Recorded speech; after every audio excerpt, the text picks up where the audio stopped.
Hi, I am Marilyn Slater, and I'm an alcoholic.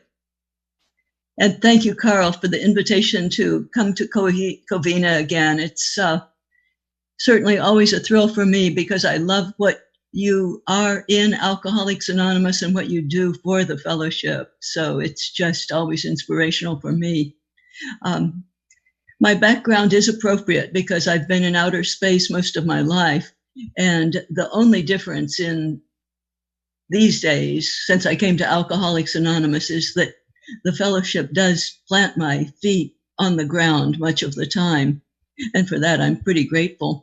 But I do feel like we're all in our separate spaceships. And it's like a science fiction movie. And there's a screen and we could see other people, but we're separated and we're all going through space in separate spaceships, communicating by screen and keyboard. It is wonderful, though, that we can be teleported all over the place. I was visiting Lithuania a few days ago and then on to New York and Cayman Islands. That was nice. Last night in Miami Beach. And it sure beats driving through LA traffic to get to Covina. I like this teleportation very much. Made some new friends all over the world, and I'm happy to see people from UK and New Zealand and Illinois, and it's super. I have unlike what Carl said in his build-up, a pretty boring story because I didn't really start drinking until it was legal for me, practically. I was 20 or 21 years old, unlike many people that come into the fellowship. And by the time I got here, I was in a lot of despair for all kinds of reasons, but mainly just because my plans did not work out the way I'd hoped that they would. And what were those plans? Well, as long as I could remember, I had wanted to be a scientist, a great scientist. Eventually, I just wanted to be a scientist, but that was my higher power. That was the driving force in my life. And as I said, I made plans, and I somehow knew that if I could get to that place and be among scientists and have an academic position and do the exciting experiments, then I would finally be a happy person. But what was happening was that I was just going through life, accumulating things that made me feel bad. And what were those things? Well, I used to tell a lot of lies to people. I mean, useless lies. I didn't have to tell the lie, but I so wanted people to like me. There's a speaker here in Southern California, Evan D., that one time said, "My higher power is the look on your face." And I thought, yep, that was it. And it would lead me to do things like before I was drinking even. I was on a bus one time and I was sitting next to a very nice looking lady and she had sort of an accent, and I thought, I've got to get her to like me so she'll be my best friend. And so I began to tell her a story that I was actually from another country too. I was from Russia, and that I was a Russian princess. And because of the communist regime, all of the royalty were eliminated. And I just barely escaped from Russia with the family jewels, and I've been living on the family jewels. And she was getting happy and interested, and I thought, it's working. She likes me. She likes me. And then she said, "You're Russian?" And I was nodding my head. And she said, "I'm Russian." And she began to speak to me in Russian. And it is so hard to fake a foreign language that you don't know. I mean, I said things like "Do svidaniya" or "Korosho," something I'd seen in movies, and it wasn't cutting it. And there we were sitting on the bus together. And goodness, I'd pay these tabs for that kind of stuff again and again. But the need to get you to approve of me, to like me, overrode any desire to be honest and to stay out of that kind of trouble and embarrassment. So that was just one thing that was accumulating, and the other certainly were hideous resentments. I just felt the world didn't treat me right, and so I'd build up a grudge against anybody and everybody. And And yet I had this desire, and there was some positive reinforcement for that. I was good in science, and my mother was a saintly person. She had tucked away money so I could go off to a good school to study science. And along the way, to what I felt was going to be that wonderful day when I'd finally be a happy person, I went to the University of Chicago and wanted to get a job in a high energy physics lab. And I had to take a test. And this pale, tall scientist walked out to give me a test to see if I could get that job. And he had these long, slender fingers, and the test involved using a microscope. And he began to twist the knobs on the microscope with these long, slender fingers. And oh my gosh, it was so sexy. And I just thought, I'd love to work here. I got that job, by the way. And Bill and I, my scientist, we began to get acquainted. And it was the sweetest thing. We'd go out to dinner after working there in the lab, and I was a student there, and he helped me with my science homework, and he was way ahead of me in school. He was just graduating. He was 8 years ahead of me, but that even enhanced it because he was just this magic figure, the real scientist. But we'd go out to eat, and we went to this place. We called it the Little Mouse Place. It was actually a pizza place, but it was right next door to an exterminator. And so there was a big pink neon mouse over the door. And we'd go there and eat pizza. And there were sometimes these long, stringy tails, and maybe tails. But they were good pizzas. And we kept going to the Little Mouse Place. And we would talk about things like Gegenbauer polynomials and the theory of relativity. And no man had ever talked like that to me before. And I was falling in love. And one day he said, "Do you want to get married?" And I said, "Yes, yes." And before long, we were taking those vows back in Ohio, and he was agreeing to that, better for worse, richer, poorer, sickness, health, all those things. And he was an honest and good and wonderful man and had no idea what he was agreeing to. But just to demonstrate to you how loyal he was to those oaths. We spent almost 61 years together. He passed away 6 months ago, and he was my Bill all those years. So I met him even before I got into drinking, certainly before heavy drinking, certainly before complete madness and derangement. So he saw the full catastrophe, but back in those days, we were just saying those vows, and he agreed, I do. But I was, as I said, just younger and crazier and totally selfish and self-centered. And I heard those vows. And to me, it meant, all right, now I can attach to you like a tick on a dog and drain out your life, and proceeded to do just that over the years. And as you can well imagine, it was kind of a bumpy relationship for a while. But we moved to California, and Bill took a position in the university here. And by that time, I had studied science and had become a graduate student. And I was given a wonderful opportunity in a lab. And it was just one of those things that made me to think of those P words that we have in Alcoholics Anonymous, potential, a lot of people talk about, and I suppose I had some potential. But the P word that I look back on with regret was promising career. And I had everything that anybody who wanted an academic career sort of given to me. And I received many gifts in life, but somehow it was never quite enough, like marrying my scientist. That was one of those very promising things. But after a while, I just thought, no, this is not quite right. I didn't know why it was not right, but I just couldn't ever get enough from Bill to make me feel like he really, really cared about me.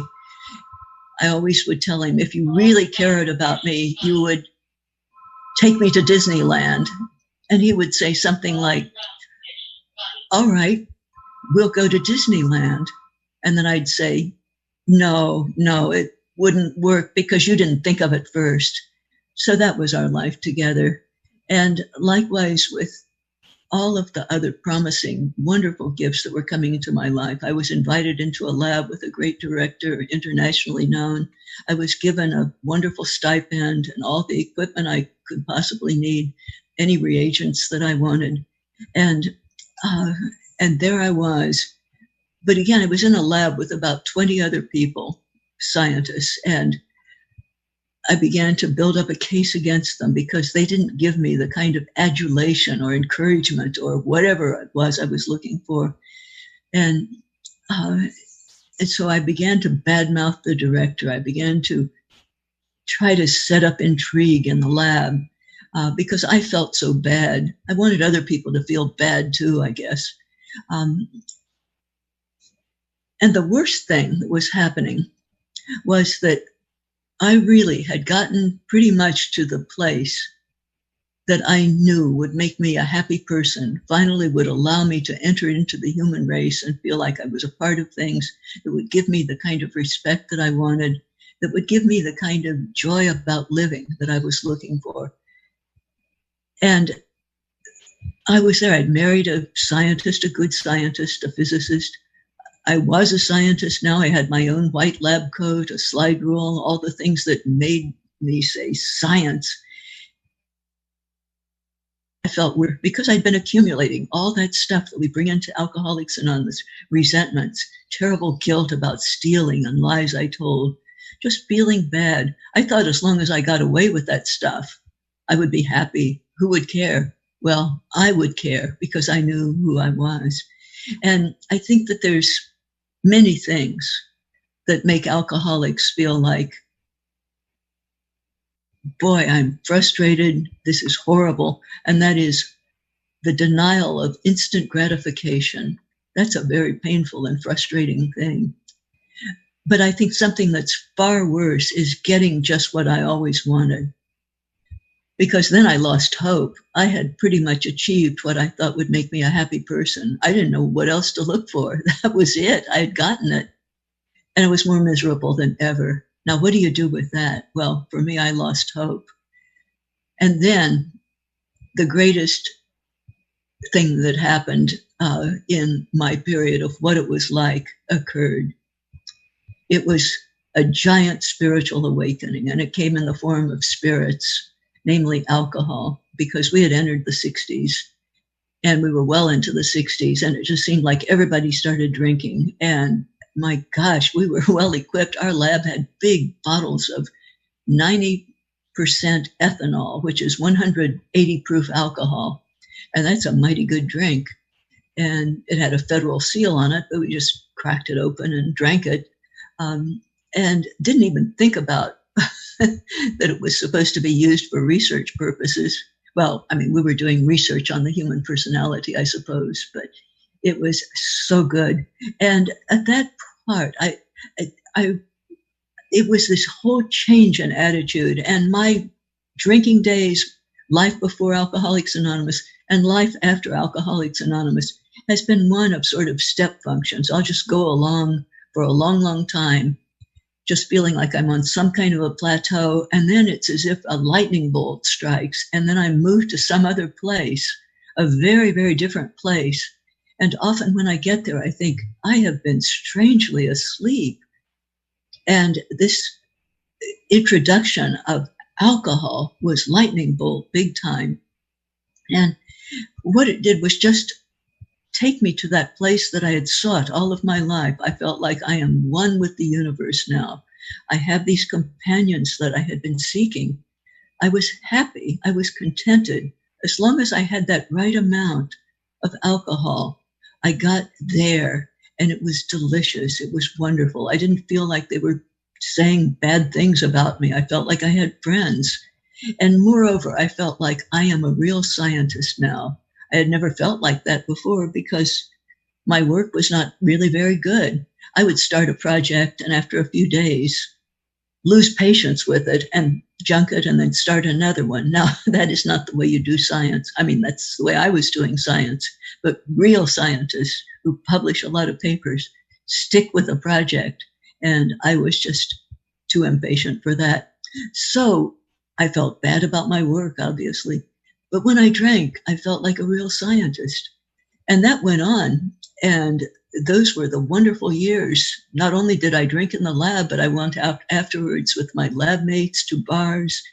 And that was great fun. So much fun.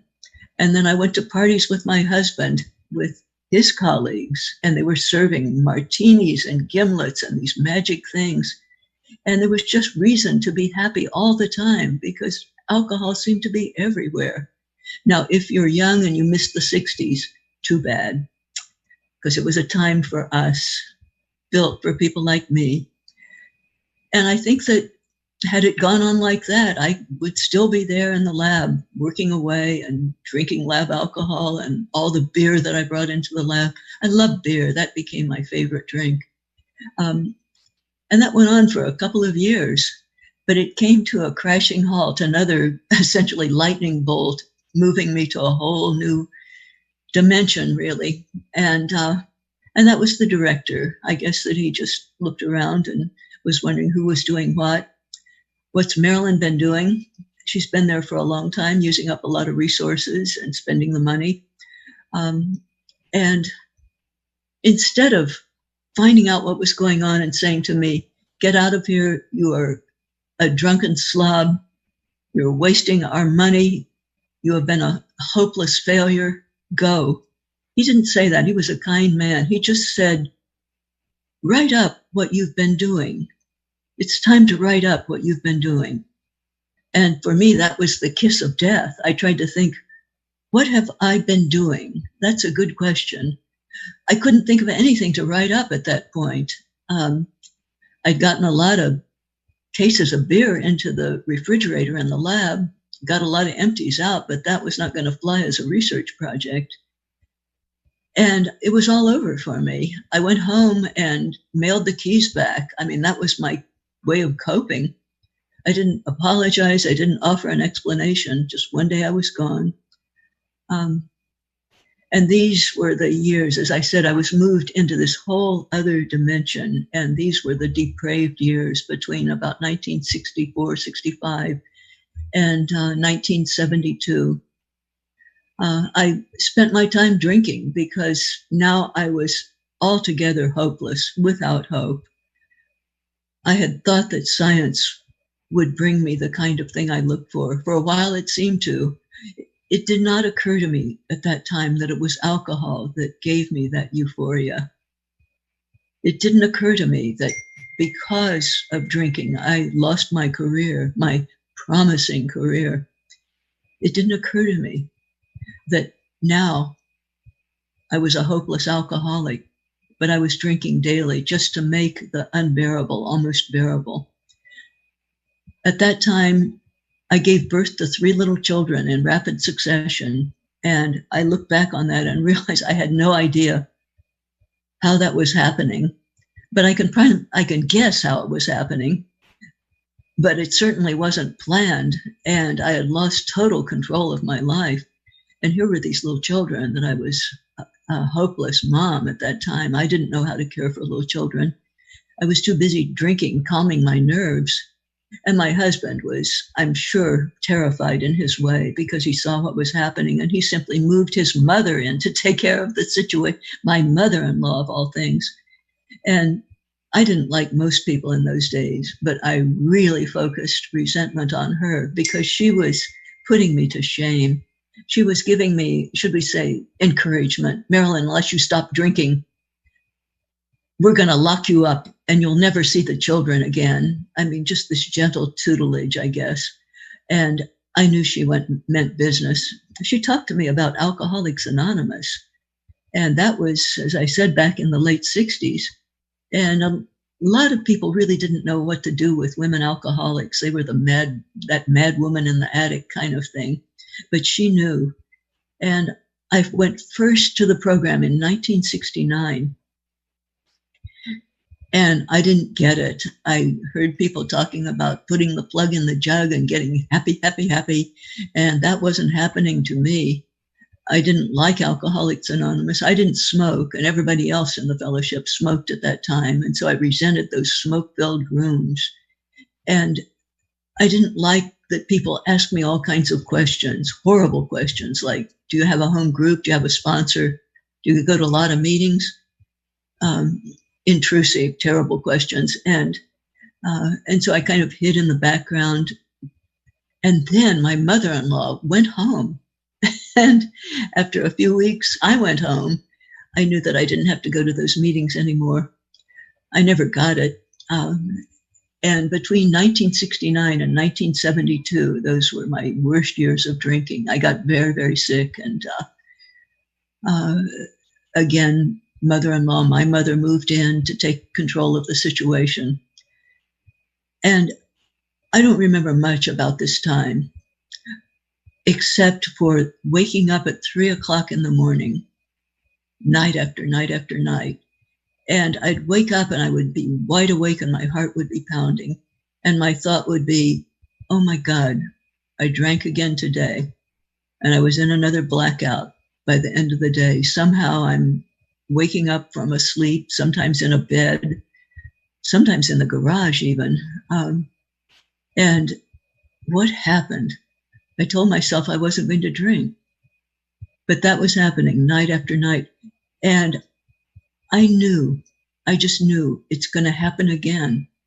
It's going to happen tomorrow and tomorrow and tomorrow. And then I'm going to go out in the car to get more to drink. And I may have some children with me. And we're going to crash into another family. And many people will die. And it will be my fault. And I had these morbid thoughts. And one morning I got up and called central office. Now, I look back on that time, and I came into the program as an atheist. I'd studied science, and that taught me that there is no God. And not even agnostic, just atheist, no God, worshiping that great God, no God, with all caps. And yet I made a prayer, and my prayer was, help me. And it wasn't to a supernatural God, it was a phone call to Alcoholics Anonymous. And I believe that my higher power, God, whom I've come to know in this fellowship, was listening to me and heard that prayer, that reaching out to help for central office, from central office.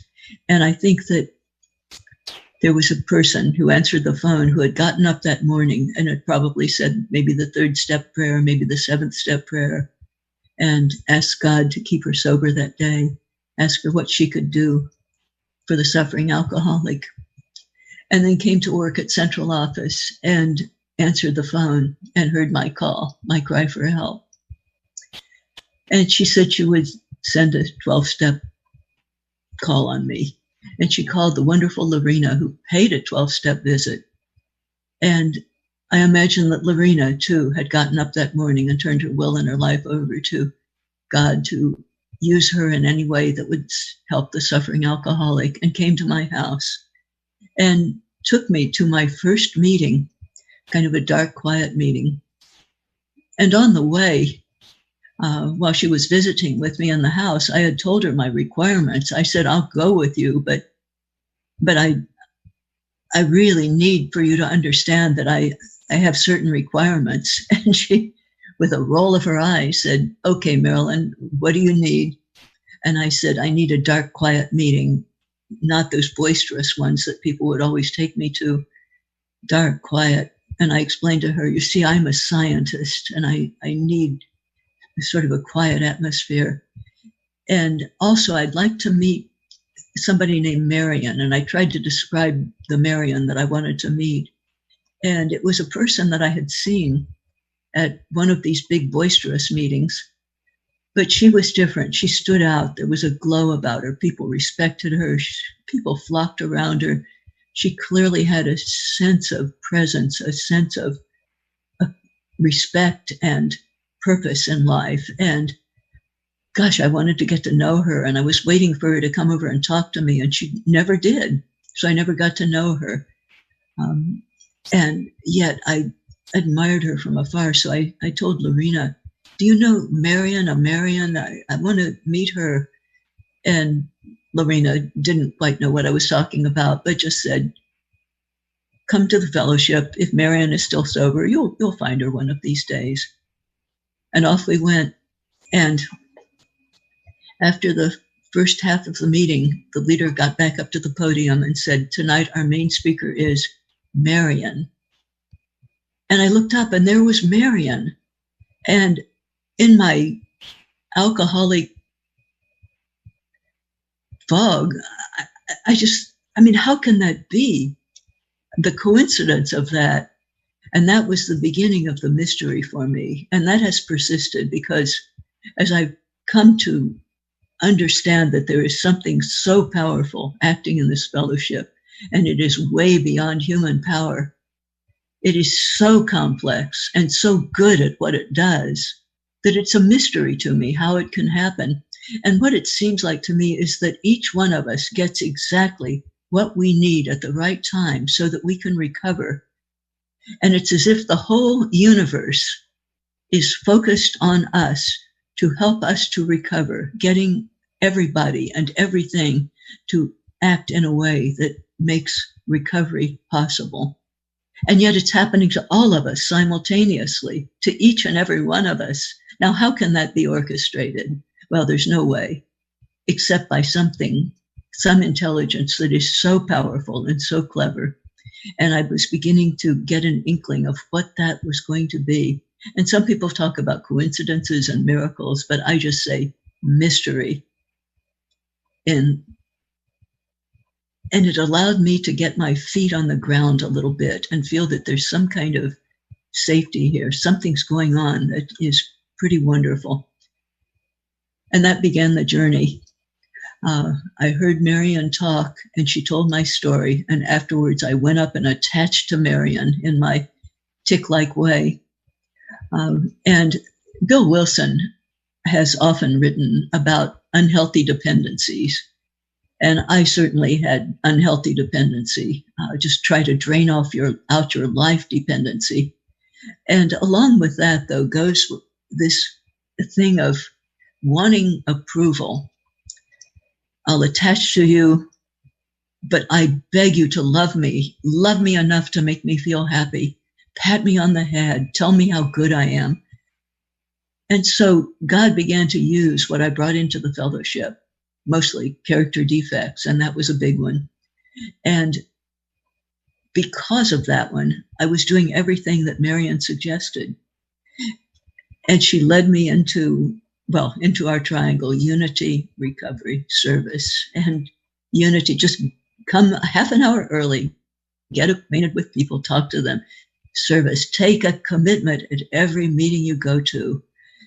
And recovery, here we have these steps, and so many of them mention God. Well, you can imagine my attitude about Alcoholics Anonymous, but I had attached to Marion, and I was desperate and hopeless. And so I just began to do it.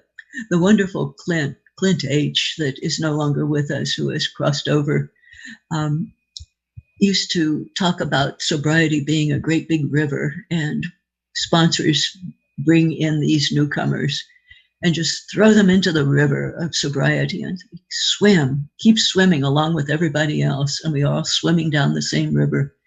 And that was good. That was peer pressure. My associates there in the Pacific Group, of all things, that big boisterous, how Marion said, you have to come to my meetings, and those were her meetings. But that was a big river of sobriety there and a lot of peer pressure. So I began to take the steps because everybody else was doing it. Before the year was out, though, Marion told me, I'm going to move away. My husband, Byron, has taken a job in Upland, so I'm going to move far away. I mean, it's not as far away as we're talking about at this meeting. It's all relative, of course. Upland, for you people out of town, is just about 50 miles across Los Angeles. It's not like moving to London. But it was far enough that Marion said, I can no longer be your sponsor. And I screamed and cried, Marion, you can't leave me. I will drink. And she said, no, you will have Alcoholics Anonymous, but you're very intense and you need to have a sponsor. You're in your home group. And I said, take me with you. And she said, no, you have a husband and little children and you have to live a lifetime making amends to them. You can't go. And I said, but there will never be another Marion. And she just laughed at me. That was all wrong except for the part about there never being another Marion. And there wasn't. And what happened was that was one of those things that was helping me to get rid of that hideous defect of parasitic attachment, unhealthy dependency. I could never break these dependencies, but that big one was broken for me. And what was happening was that then this dependency was transferred to several old timers, my home group, the fellowship, eventually to my higher power. And over the years, and I think it is a lot of the seventh step where we can't do this. I could face up to the fact that I have unhealthy dependencies, that I tell a lot of lies, that I have fierce resentments, that I steal things. I can face up to that. But of myself, I can't get rid of those defects, those character defects, those things that weigh me down, that big heavy rock that I was carrying around. And these unhealthy dependency, I could never, ever have wished myself out of that. But through a series of losses, eventually that transfer was made. And now what it has finally morphed into after 48 plus years of sobriety, as I say, I mean, recovery has been a very slow process for me, but on this one with unhealthy dependency, it's a funny thing. I still am very, very dependent. That's why I'm here tonight at Covina after these many years. That's why I'm going back to Los Angeles by teleportation and meeting in my sponsee meeting tonight. I am active in Alcoholics Anonymous, fiercely dependent on Alcoholics Anonymous for my life, for any degree of comfort in my life. And a measure of whether I am on the right path is not that I get a telegram from God in the morning. I'd like to get it with the LA Times. I'd go out, get the newspaper, and up in the corner, here's God's will for you today, sort of like my horoscope. It's not like that. So I really can't get that message typed out, God's will for me today. And I think the best thing to that is tuning into my home group, tuning into the community of Alcoholics Anonymous. And if I remain a good member of Alcoholics Anonymous, a member in good standing in my home group, then I stay on the path. And that's how I believe God's will is manifest in my life, how I am steered in the right direction by just maintaining that good standing in my home group, which is really a part of Alcoholics Anonymous as a whole. And what has that led me to do? Well, it has led me to realize that that these other character defects can be put to good use, like terrible guilt. I felt horrible guilt about my family, about the kids that I was neglectful of at best and endangering them at worst. I felt bad about Bill. I began to understand because Marion was pointing out to me how I had everything backwards. I'd built up a case against him that extended into sobriety, sort of like, well, I never really have had much communication with him because he never talked to me very much, I would say to Marion. And I'd say, now that I'm sober, I'm going to have to leave him because we don't have anything in common. And it's immoral to live with this man that I don't care about, that I have nothing in common with. I'm on this spiritual program and he's going to be left behind. And so Marion listened to all that kind of stuff. And she said, okay, I'm kind of grasping what you're saying. And let me just put it in other words. You're saying that somehow you are with this man who stood by you when you were sick and crazy, when you were endangering the children, and he made sure that the family was safe and that you were safe and you were taken care of, and has supported you and given you love and kindness through all these years until you could find Alcoholics Anonymous and get well. And he is a deeply spiritual man to do all of that, Marion said. And you're saying to me, now you want to walk out on him after all he's done for you. You want to walk away from that without even a word of thanks. And I just thought, am I saying that? And I confessed to you, yep, that's exactly what I was saying. And that was another one of those things that just turned that whole page of me. I began to see what I was. I began to see what Bill was. And at that point, we began to build a relationship that lasted another, 50 years or 40 years or whatever it was after I got sober. And I'm glad that I've had a long life because I've been able to make slow amends. I'm a slow learner, but I have had a lot of time to make living amends to these people that I betrayed, that I was abusive to, that I endangered, and felt so guilty about. I think the biggest character defects I brought into the program were resentment and then guilt that turned into guilt and this great dependency. And one by one, those were taken care of by the intervention of the fellowship, by the steps. And I needed every bit of recovery to accept life on life's terms. If you live a long time, you begin to experience the good and the bad in a big way. There are great and wonderful things that come into your life. I went back to work in the lab where I drank all the beer. I finished the degree that I wanted to finish. I began to work in a career that I enjoyed, and in later days, I began teaching science, which I enjoy very much. All of those were great gifts of sobriety, but there were the tragedies, the losses. 10 years ago, our beautiful son, David, who was 41 years old, found life unbearable and took his own life, committed suicide. And that was a loss like no other. And that was 10 years ago. And I thought, I can never recover from this. But one more time, Alcoholics Anonymous told me, you can survive anything and you can use it for experience with other people. And what was happening was that I was using Sandy Beach's experience, the great Sandy Beach who left us a few years ago. The year before our terrible loss, Sandy had lost his 2 daughters, one to our disease and the other was murdered in her front yard. And I knew Sandy.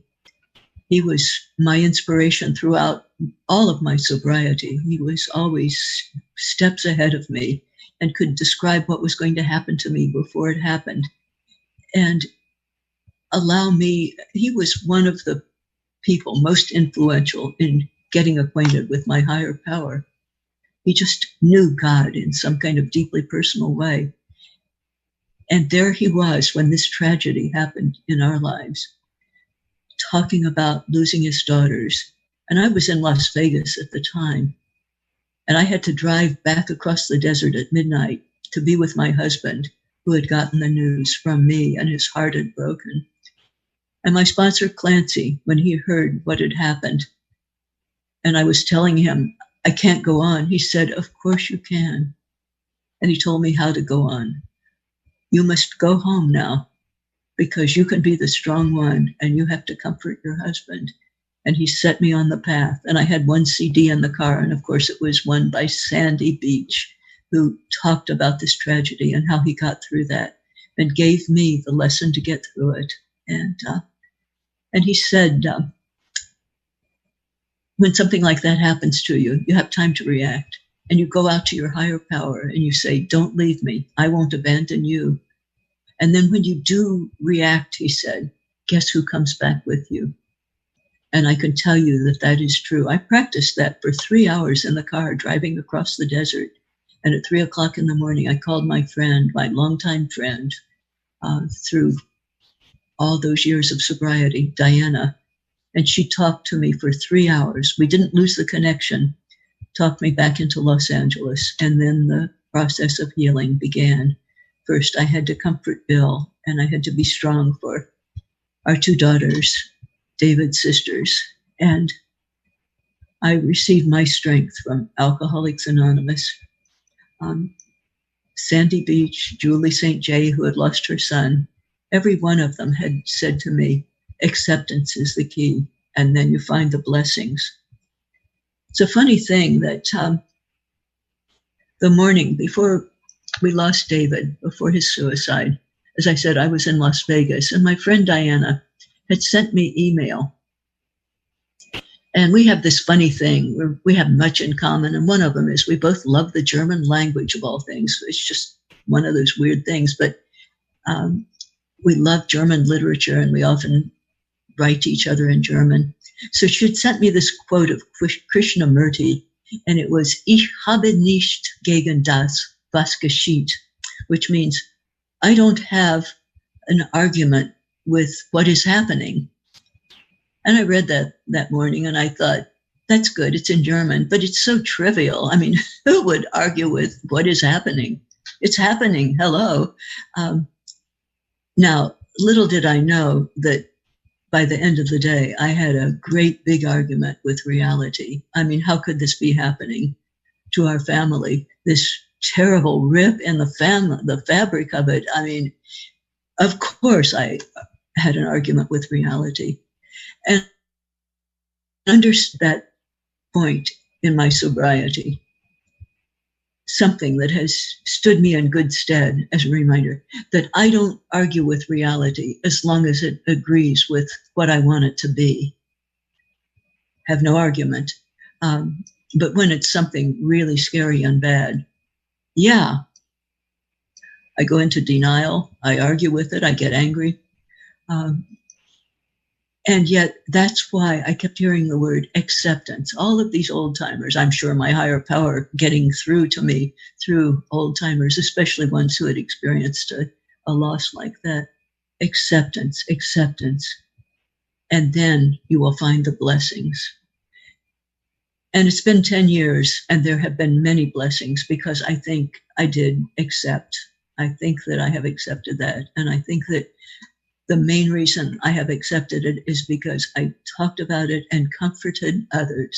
And the more I talked about the blessings that would come, the more blessings seemed to come into my life. And I would say something like, we're in a circle. And I know you just got some very bad news, a terrible loss. And we're in a circle we wouldn't want to be in. But take my hand, I'm going to draw you into the circle, and you will find, as you accept this loss, you will find that there's much goodness that will come into your life.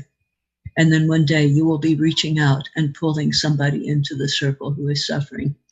And I've seen that time and time and time. And I'm sure that a great part of my healing was just what Bill Wilson has always said, when all else fails, work with others. And it was just working with others in this new way, this experience I had been given to be a blessing to others. And after 10 years, I would say, I was able to accept Bill's passing with much less pain because he had lived a long life and a happy life. And we had time to say goodbye and many sweet words. He began to have a lot of visitors. He was a professor and he had students and colleagues and friends. But a lot of his visitors had already crossed over. They had already died several years before. His mother, his father. And one time a colleague who had died about 20 years before came to visit, and he had carried on a conversation. I could only hear part of it.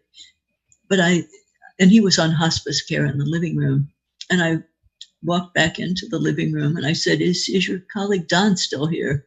And Bill said, yes, he's sitting in the chair over there. And I looked and there was an empty chair, of course.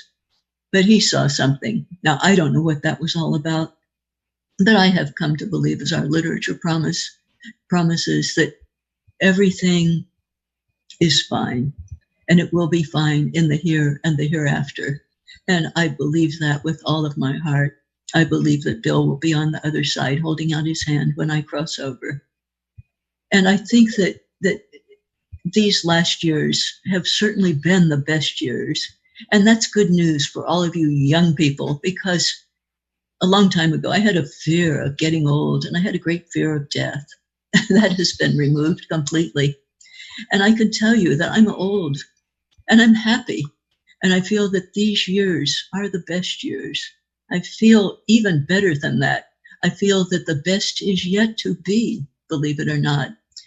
And there's something that I heard about from my daughter one time. She reminded me of a story that her dad had read to her a long time ago when they were just children. He used to read Winnie the Pooh.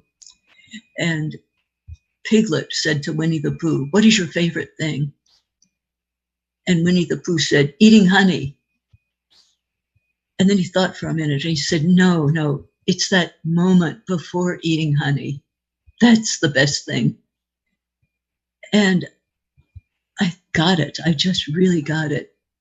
And that's the place that I live in much of the time, which is that moment before eating honey, namely just that sense of impending good. I think I got just what I always wanted, and that's it. Thank you.